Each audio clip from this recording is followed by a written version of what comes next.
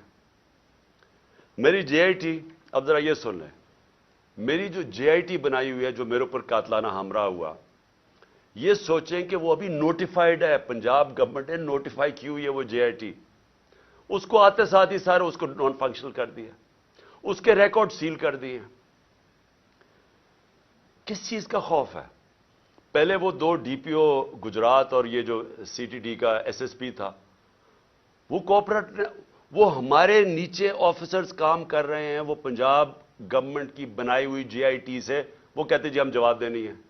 ان کو کہا فون پکڑائیں جنہوں نے آپ نے ویڈیوز بنائی ہوئی ہیں، نہیں جی ہم نہیں دیتے۔ انہیں کہا جے آئی ٹی کے سامنے ہم نہیں آتے۔ کون ان کے پیچھے ہے؟ کون اتنا طاقتور ہے کہ پنجاب پولیس اتنی کانفیڈنٹ ہو جائے، اتنا اس کو اعتماد ہو کہ ان کے پاس کوئی طاقتور ان کے فورسز ہیں کہ ایکس پرائم منسٹر بڑی پارٹی کا ہیڈ اپنی ایف آئی آر نہ کٹوا سکے اپنے صوبے میں؟ اور پھر جن کو خوف ہے، وہ جو طاقتور لوگ جن کو خوف ہے کہ کوئی چیزیں نہ سامنے آ جائیں جے آئی ٹی کی، وہ سارے طاقتور لوگ پوری کوشش کریں سیبوٹاج کرنے کی۔ لیکن سیبوٹاج کرنے سے پہلے کیا چیزیں سامنے آ گئی ہیں؟ پہلے میں یہ ذرا آپ کو 2 چیزیں بتا دوں کہ پہلے تو 16 دسمبر کو جے آئی ٹی نے جو فورینسک رپورٹ دی تھی عدالت میں، اس میں کیا چیز آئی؟ 2 شوٹر تھے۔ انہوں نے یہ اسٹیبلش کر دیا کہ دو بندوق والے تھے جنہوں نے گولیاں چلائی ہیں۔ وہ 16 دسمبر کی آ گئی۔ اب 3 جنوری کی جو فورینسک رپورٹ ہے، جو عدالت میں ابھی گئی ہے عدالت کے اندر، یہ عدالت میں جمع ہو گئی ہیں۔ اس نے اسٹیبلش کیا ہے کہ 3 شوٹر تھے. سو جو سارا بنایا ہوا تھا کہ جی ایک دینی انتہا پسند ہے جس نے کہا میں اکیلا ہوں, اس کو پڑھا کے بھیجا تھا پہلی سٹیٹمنٹ میں اکیلا ہوں, تو پہلے تو یہ ثابت ہو گیا کہ 3 شوٹر تھے. تو ساری جو سازش تھی وہ سامنے آ گئی. اور 3 شوٹر اس طرح تھے کہ اس کی گولیاں جو ہم کہہ رہے تھے, جو میں بھی کہہ رہا تھا کہ اوپر سے میرے گولی چھت سے گولیاں, ان کے گولیوں کے خول مل گئے جو انہوں نے آئیڈینٹیفائی کیا جے آئی ٹی نے, جو کہ اب عدالت میں جمع کروا دی. تو سوال میرا یہ پھر سے بنتا ہے کہ کیا ایک کیئر ٹیکر گورنمنٹ جس کا کام ہی یہ نہیں ہے, جس کا کام یہ تھا کہ وہ صرف اور صرف الیکشن کروائے, وہ انٹرفیئر کر رہی ہے جے آئی ٹی میں؟ کون ہے ان کے پیچھے؟ کون ہے یہ ان کو جو ایڈوائز کر رہا ہے کہ سارے جو آفیسرز یہاں لگوائے جائیں وہ سارے اینٹی پی ٹی آئی ہوں؟ ان آفیسرز کو لگایا جا رہا ہے جنہوں نے 25 مئی میں ہمارے اوپر ظلم کیا تھا. ہم نے 22 صرف ساری پنجاب کی فورس سے ہم نے 22 لوگوں کے نام دیے تھے کہ ان کو آپ کو نہیں لگانا چاہیے, یہ سخت ہمارے تحریک انصاف کے خلاف ہے, انہوں نے ہمارے اگینسٹ ایکشن لیا تھا. ان میں سے 13 کو لگا چکے ہیں, 22 میں سے 13 لگ گئے اور باقی لگنے والے ہیں. کون سی کیئر ٹیکر گورنمنٹ نے پاکستان کی تاریخ میں یہ کیا ہے؟ اور میں ایک اور بھی بات کرنا چاہتا ہوں, کیونکہ یہ میرے اوپر جو قاتلانہ حملہ ہوا تھا, ایک قیامت کی نشانی آ گئی ہے. آصف زرداری نے میرے اوپر ہرجانہ کر دیا, ڈیفیمیشن کر دیے. ڈیفیمیشن کا کیا مطلب ہوتا ہے؟ کہ میری ریپوٹیشن کو نقصان پہنچایا گیا ہے, اس لیے میں عدالت میں جا رہا ہوں. آصف زرداری صاحب, سب سے پہلے جب یہ عدالت میں کیس جائے گا, میں تو بڑا شکر کر رہا ہوں کہ آپ عدالت میں آئیں گے, سب سے پہلے وہ آپ سے پوچھیں گے کیا آپ کی کوئی ریپوٹیشن ہے جو خراب ہوئی ہے, اس کو نقصان پہنچ سکتا ہے. ساری دنیا میں مضمون آپ کو دکھائیں گے پہلے کہ مسٹر 10% آپ کا نام رکھا گیا تھا, کہ ہر چیز کے اوپر پیسے بناتے تھے. سندھ کے لوگوں سے پوچھیں کہ کیا ظلم کا نظام آپ نے وہاں رکھا ہوا ہے. قرآن پہ ہاتھ رکھ کے بتائیں کہ آپ نے اب تک کتنے لوگ مروا چکے ہیں. وہ جج کا جو نام آپ کے اوپر آتا ہے, بتائیں نا لوگوں کو کہ آپ نے کیا کیا کیا اپنی ماضی میں, کس طرح کی دہشت پھیلائی ہوئی آپ نے سندھ کے اندر. میں تو شکر کر رہا ہوں کہ میرے اوپر ہرجانہ کریں آپ. اور پھر کیا یہ جب میں کہہ رہا تھا کہ میرے اوپر حملہ ہونے والا, یہ جو جے آئی ٹی کی رپورٹ کے سامنے کہ ایک دینی انتہا پسند کے نام پہ مجھے قتل کریں گے, تو کیا کسی نے رائٹنگ میں دیا تھا کانٹریکٹ؟ مجھے پتا چل ہی گیا تھا نا کہیں سے. تو میں اس لیے بول رہا تھا تب, اور جلسوں میں کہہ رہا تھا کہ کرنے والے ہیں. اس سے پہلے بھی ایک پلان بنایا ہوا تھا, یہ پلان بھی بنا تھا. تو کوئی مجھے رائٹنگ میں تو کسی نے نہیں کہا تھا کہ آپ ثبوت دیں جی. مجھے انفارمیشن ملی تھی تو میں نے کہا تھا, اور وہ ساری انفارمیشن ثابت ہو رہی ہے. یہ جو جے آئی ٹی میں کور اپ کرنے کی کوشش ہو رہی ہے, یہ طاقتور لوگ اپنے آپ کو بچا رہے ہیں, اس لیے وہ خوف زدہ ہیں کہ کہیں سچ نہ سامنے آ جائے.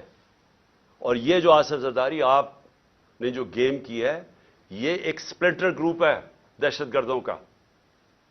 اور میری انفارمیشن اتنی سالڈ ہے, وہ اتنی سالڈ ہے کہ وہ اس میں جو مجھے ڈیٹیلز پتا ہے کہ کون سے وہ ایجنسیز کے آفیسرز اس کے ساتھ آپ کے ساتھ ملے ہوئے ہیں جنہوں نے پلان کیا ہے.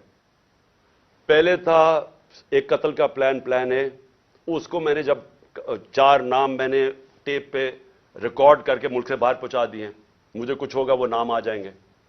پھر پلان بی بنا جس میں 3 لوگ ملوث تھے, اس کا میں نے سیدھی طرح, اور اس کی ایف آئی آر, اس کی کیونکہ ایف آئی آر نہیں ہوئی, اسی سے ثابت ہوتا کہ وہ 3 ملوث تھے. کیونکہ میری رائٹ ہے, یہ تو میرا حق ہے کہ ایف آئی آر, میرے اوپر قاتلانہ حملہ ہوا, مجھے اجازت ہونی چاہیے تھی, انویسٹیگیشن میں اپنے آپ کو ثابت کر لیتا ہے. اور یہ جو تیسرا جو یہ پلان انہوں نے کیا ہوا ہے, اب یہ دہشت گردی کے نام پہ ہوگا کہ پہلے تو دینی انتہا پسند نا, سلمان تسیب ٹائپ مرڈر, اب یہ ہوگا کہ جی دہشت گردی ملک میں آ گئی ہے تو جی دہشت گرد کا خود کش حملہ ہو گیا اور عمران خان کو مار دیا. میں یہ اس لیے ساری قوم کے سامنے لے کے آ رہا ہوں کہ آصف زرداری, آپ نے جو اربوں روپیہ اس ملک کا چوری کر کے باہر رکھا ہوا ہے, یہ قوم آپ کو معاف نہیں کرے گی. اس لیے میں نے کیا ہے کہ آپ پیسہ نہ انجوائے کریں، بعد میں یہ سمجھیں حملہ کروا دیں. اور وہ جو آفیسرز بھی ہیں ان کا بھی مجھے پتہ ہے کون ملوث ہے ان کے اندر. اور اس لیے میں پہلے سے لوگوں کو آگاہ کر رہا ہوں، اور میں بڑا شکر کر رہا ہوں کہ اس آدمی کو میرے ساتھ عدالت میں کھڑا کرو. میں اس کی پوری کتاب ہوگی، اتنی بڑی کتاب ہوگی بتانے کے لیے کہ اس کے پاس ریپوٹیشن ہی نہیں ہے ڈیفینڈ کرنے کے لیے. آخر میں اپنی قوم کو میرا آخری پیغام یہ ہے، یہ آج کی تقریر کا، کہ دیکھیں ایک ملک پھر سے یہ یاد رکھیں کہ ہم جس طرح جا رہے ہیں یہ ملک ہم تباہی کی طرف جا رہے ہیں. کیوں؟ کیونکہ ہمارا ایک بہت بڑا، جب پاکستان بنا تھا اس کے پیچھے ایک بڑا فلسفہ تھا، اس کے پیچھے قربانیاں تھیں، اس کے پیچھے ایک بڑی خواب تھی. اس ملک کو بنانے کے لیے ساری دنیا، مسلمان دنیا میں خوشیاں ہوئی تھیں. مجھے البینیا کا پرائم منسٹر ملا ایک دفعہ. اس نے کہا کہ ہم قائد اعظم کی تقریریں سنا کرتے تھے، اب وہ فوت ہو گئے، ہم ریڈیو پہ سنا کرتے تھے. اور نیلسن منڈیلا نے کہا کہ وہ قائد اعظم کی تقریریں سنتے تھے کیونکہ وہ سارے آزادی کی جنگ میں ملوث تھے. اور اس نے کہا کہ مٹھائیاں بانٹی گئیں البینیا کے اندر جب پاکستان بنا. یہ ساری مسلمان دنیا میں ایک ہوپ آئی کہ کیسا ملک بنے گا. اس وقت سب سے بڑی پاکستان کی آبادی تھی مسلمان ملکوں میں. بدقسمتی سے، ناانصافی کی وجہ سے ایسٹ پاکستان علیحدہ ہوا. تو اس وقت سارے لوگوں نے امید لگائی ہوئی تھی کہ ایک ایسا ملک آئے گا جو لیڈ کرے گا مسلمان دنیا کو. ہم کدھر پہنچ گئے وہاں سے؟ ہمارے پاس یہ چور اوپر بیٹھ گئے آ کے، پیسے ان کے باہر پڑے ہیں، ملک کا ان کو کوئی فکر ہی نہیں ہے. روپیہ 90 روپیہ ڈالر مہنگا ہو گیا ہے ان کے 9 مہینے میں. ان کو کیا فائدہ ہوا؟ ان کو کیا نقصان ہوا؟ فائدہ ہی فائدہ، نقصان زیرو. کیونکہ ان کے ڈالرز میں پیسے پڑے ہوئے ہیں باہر. ان کے تو ڈالر اور ان کی ویلیو اوپر چلے گئی. انہوں نے تو پیسہ باہر رکھا ہوا ہے، ان کو تو فائدہ ہو گیا. نقصان ہماری طرح کے پاکستانیوں کو ہو رہا ہے جن کا جینا مر رہا ہے یہاں. ان کے لیے تو عذاب ہو جاتا ہے. جی ای سی ایل پہ ڈال دیا، مجھے ڈالیں ای سی ایل پہ. مجھے کیوں نہیں فکر کہ اچھا جی ای سی ایل پہ ڈالیں گے تو مجھے بڑا کوئی مسئلہ ہو جائے گا. ان کو کیوں مسئلہ ہے؟ کیونکہ پیسے گننے ہوتے ہیں، پراپرٹیز باہر دیکھنی ہوتی ہیں، بڑے بڑے ہیرڈ جیسی جگہ پہ شاپنگ کرنی ہوتی ہے، بڑے بڑے باہر ریسٹورنٹس میں. جب اتنا بڑا پیسہ آ جائے تو وہ خرچ بھی کرنا ہے نا. وہ پاکستان میں تو نہیں ہو سکتا. عذاب ای سی ایل پہ ڈال کے مجھے ڈال دیں ای سی ایل پہ. جن کا جینا مرنا آج پاکستان میں ہے وہ سارے آج تشویش میں ہیں، غم زدہ ہیں. سب کو خوف آ رہا ہے آگے کدھر ملک جا رہا ہے. میں ہر پاکستانی کی بات کر رہا ہوں جو سمجھتا ہے کہ یہ ہماری ماں ہے، ہمارا ملک ہے. وہ سب آج ان سب کو خوف آ رہا ہے کہ جو ڈائریکشن میں پاکستان جا رہا ہے. اور میں پھر سے یہ کہتا ہوں کہ ہمیں وقت ہے ابھی بھی، اور ایک راستہ ہے بس. جو مرضی، میں آپ سے نہیں کہہ رہا، میں 8-9 مہینے سے ایک ہی بات کہہ رہا ہوں کہ یہ جو لوگ آئے ہیں اس سے نکلنے کا ایک ہی حل ہے. ایک فری اینڈ فیئر الیکشن کروائے جائیں جلدی سے جلدی. عوام کے مینڈیٹ سے گورنمنٹ آئے.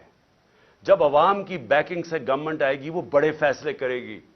یہ چوروں کی طرح نہیں، یہ چوروں کی طرح نہیں جو ڈرتے ہیں فیصلے کرتے ہوئے کیونکہ ان کو ان کا تو مقصد ہی گورنمنٹ میں اور آنے کا. یہ ملک تو ٹھیک نہیں کرنے آئے.